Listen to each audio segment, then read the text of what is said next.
अस्सलाम वालेकुम बच्चों, क्या हाल है? ठीक हैं।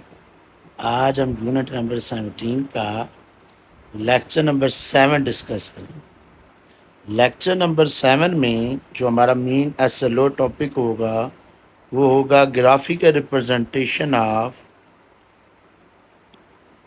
Displacement, velocity and acceleration. यानी आपने इन तीनों फिजिकल क्वांटिटी की ग्राफिकल रिप्रेजेंटेशन यानी ग्राफ इनके बनाने। चलें स्टार्ट करते हैं ग्राफिकल रिप्रेजेंटेशंस। तो the graphical representation of displacement velocity of body executing SHM is given by figure. सबसे पहले डिस्प्लेसमेंट। अगर हम डिस्प्लेसमेंट की मैथमेटिकल फॉर्म देखें वो होती है x is equal to x naught cos of omega t. यानी ये जो आपके पास डिस्प्लेसमेंट है ये बेसिकली काज का फंक्शन है। ये काज फंक्शन को ओबे करते हैं। आप इसको काज ओमेगा टी या काज थीटा भी लिख सकते हैं। यहाँ पे जो आपके पास ये जो एक्स है इसको हम कहते हैं इंस्टेंटेनियस डिस्प्लेसमेंट। ये बच्चों क्या है? ये इंस्टेंटेनियस डिस्प्लेसमेंट है। और जो एक्स नाट है ये मैक्सिमम डिस्प्लेसमेंट है जिसको हम एम्पलीट्यूड भी कहते हैं। और इसमें जो ओमेगा टी है ये बेसिकली फेज है।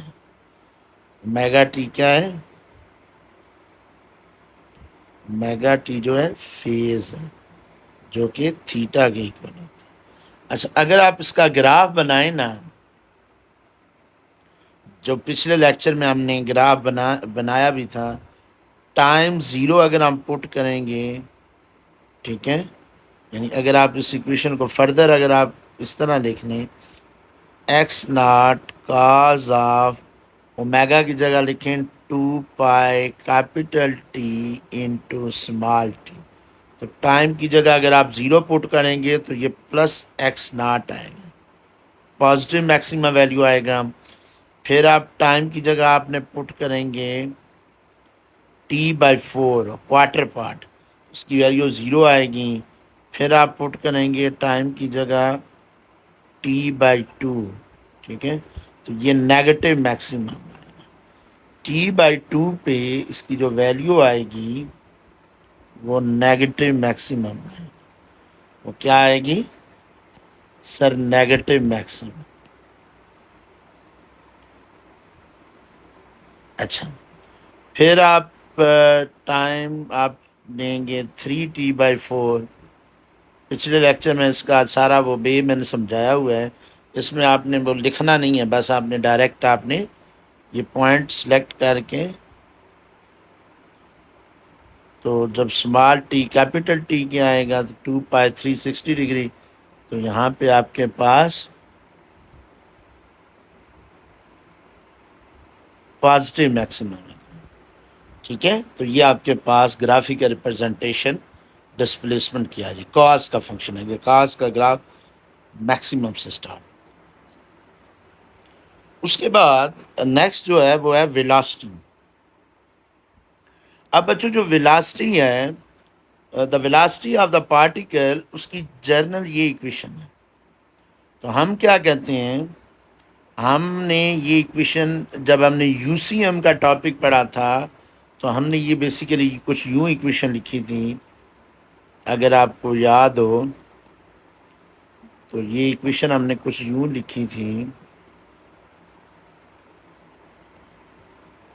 v is equal to v p sine of theta, या वी नॉट इसको कह सकते हैं। ये आपके पास इंस्टेंटेनियस वेलोसिटी है, ये बच्चों आपके पास मैक्सिमम वेलोसिटी है, और यहाँ फंक्शन कौन सा आ रहा है? साइन। और ये क्या? Omega T.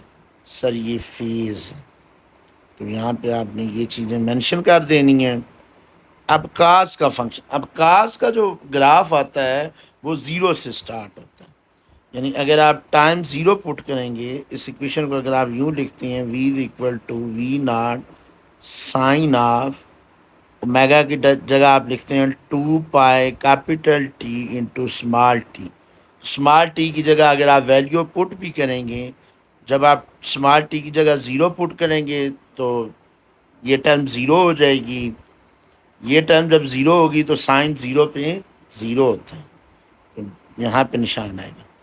उसके बाद जब आप टाइम की जगह आप वैल्यू पुट करेंगे t/4, स्मॉल टी की जगह आप t/4 पुट करेंगे तो यहाँ कैपिटल t/4 आएगा। टी के साथ कैंसिल, 4 के साथ, इस तरह π/2 आएगा, और π/2 पे मैक्सिमम आता है जो कि पॉजिटिव मैक्सिमम वैल्यू। ठीक है बच्चों, इस एक्सिस पे डिस्प्लेसमेंट है और इस एक्सिस पे क्या है, सेट टाइम है। अच्छा, फिर आपने टाइम यहाँ पे चूज़ करना है। यहाँ पे जो टाइम आएगा, यहाँ पे जो टाइम होगा वो होगा t/2। जब आप स्मॉल टी की जगह t/2 पुट करेंगे, टी के साथ कैंसर, टू के साथ कैंसर, पाई आएगा, और साइन पाई ज़ीरो होता है, तो यहाँ पे निशान है। उसके बाद आप पुट करेंगे ये पॉइंट, यहाँ पे जो टाइम होता है ये होता है 3t/4। स्मॉल टी की जगह आप 3t/4 पुट करेंगे तो ये आपके पास जो वैल्यू आएगी वो नेगेटिव मैक्सिमम आएगी। वो क्या आएगी सर, नेगेटिव मैक्सिमम। तो नेगेटिव मैक्सिमम वैल्यू आएगी। और जब आप स्मॉल टी की जगह total time capital T put करेंगे तो स्मॉल टी की जगह जब यहाँ पे टोटल टी आएगा कैपिटल टी के साथ कैंसिल, sin 2 पाई 360 डिग्री होता है, साइन 360 डिग्री ज़ीरो होगा। तो आपके पास ग्राफ की कुछ यूं बनेगा, ग्राफिकल साइन का फंक्शन। ठीक है बच्चों, अब आते हैं का एक्सेलरेशन।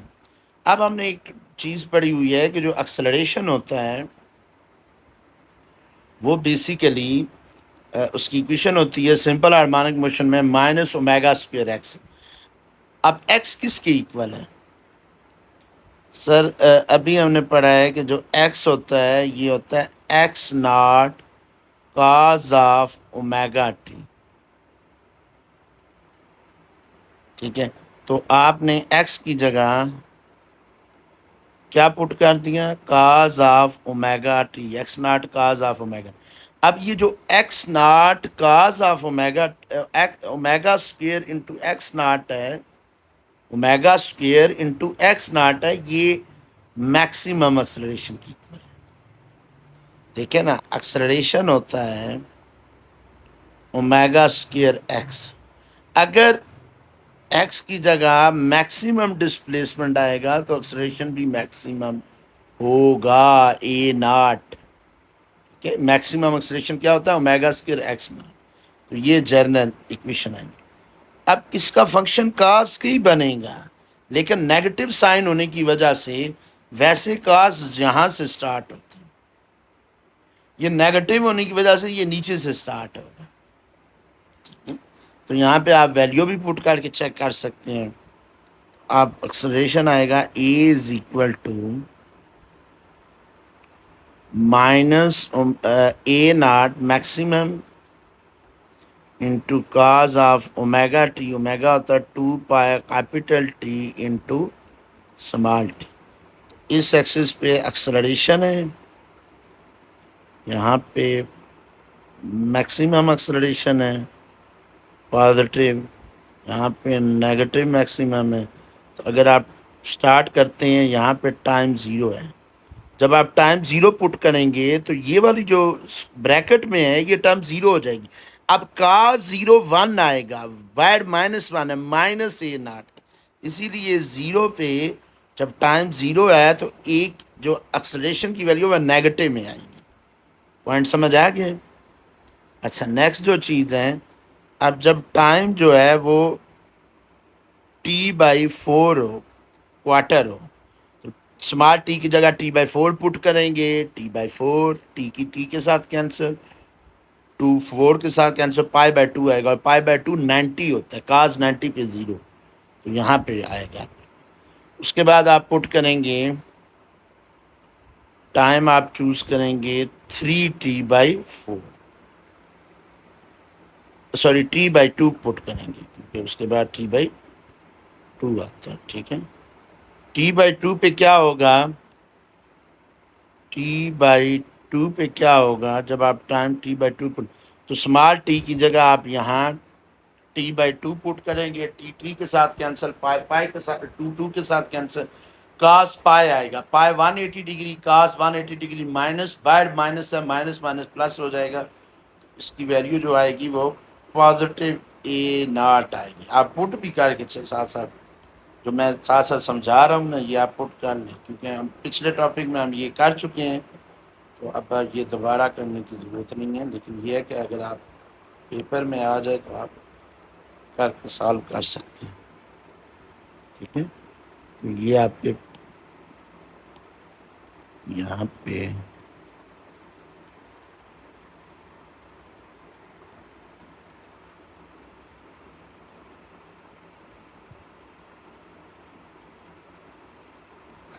अच्छा, उसके बाद आता है टाइम, टाइम आता है 3t/4। अब 3t/4 पे ज़ीरो आंसर आएगा, चेक भी कर सकते हैं, और लास्ट में आएगा टाइम कैपिटल टी। अब जब कैपिटल टी आएगा तो आपके पास आंसर जो है वो नेगेटिव मैक्सिमम है, यहाँ बनेगा, और ये नेगेटिव मैक्सिमम। ठीक है बच्चों, तो ये बेसिक इक्वेशन है, इसमें आप वैल्यू पुट करके भी चेक कर सकते हैं। ओके बच्चों, अच्छा अब आते हैं रिजल्ट पे। रिजल्ट क्या है, वेलोसिटी और डिस्प्लेसमेंट में, वेलोसिटी और जो डिस्प्लेसमेंट में जो फेज होता है वो 90 डिग्री होगा। अब आप कहेंगे कि सर 90 डिग्री का पता कैसे चला, देखें जो वेलोसिटी है, जो वेलोसिटी है वो फंक्शन है साइन का। ठीक है, वो साइन का फंक्शन है, और जो डिस्प्लेसमेंट है वो कास का फंक्शन, ऐसे ही है। तो कास और साइन में जो फेज बनता है, एंगल बनता है वो 90 डिग्री, यानी साइन में 90 ऐड करें वो कास में 90 माइनस ऐड करें वो साइन में, यानी इन दोनों में जो शिफ्टिंग हो जाती है, कास साइन में, साइन कास में। ठीक है, 90 का इनके दरमियान जो होता है वो क्या होता है, सरफेस होता है। पॉइंट समझ आ गया। अच्छा, अब आते हैं, जब भी साइन और काज आप देखें तो सब समझ जाएं कि जो फेज है वो 90 का। अब आते हैं एक्सेलरेशन और डिस्प्लेसमेंट। अब डिस्प्लेसमेंट और एक्सेलरेशन में फेज पाए है। अब पाए वो कैसे है, देखें एक्सेलरेशन जो है, एक्सेलरेशन जो है वो है ये कास का फंक्शन है, लेकिन नेगेटिव कास का फंक्शन, नेगेटिव कास थीटा का है। और जो डिस्प्लेसमेंट है वो पॉजिटिव कास का फंक्शन है। ठीक है, displacement plus x naught cos theta, तो एक्सेलरेशन में नेगेटिव आता है, नेगेटिव टाइम्स एक्स, एक्स अगर पॉजिटिव कास थीटा है तो वो नेगेटिव होगा। अब अगर मैं आपसे पूछूं कि कास नेगेटिव कब होता है, पॉजिटिव से नेगेटिव, आप झट जवाब देंगे सर जब एंगल 90 डिग्री है, सॉरी 180 डिग्री है। 180 डिग्री पे जो काज है वो नेगेटिव हो जाता है। ठीक है, जैसे थीटा 180, काज नेगेटिव हो जाएगी। तो काज पॉजिटिव 0 पे होता है, नेगेटिव 180 पे होता है, तो इनके दरमियान फेज कितना होगा 180 का, जो कि पाए है, रेडियन में पाए और डिग्री में 180 डिग्री। यहाँ रेडियन में पाई/2 और डिग्री में 90 डिग्री। ठीक है बच्चों, तो ये इसका मेन रिजल्ट था। आज का लेक्चर हम यहीं पे वाइंड अप करते हैं। इस दुआ के साथ अल्लाह पाक आपको आसानियाँ अता फरमाए और आसानियाँ बांटने का शर्फ अता फरमाए। ओके बच्चों, टेक केयर, अल्लाह हाफ़िज़।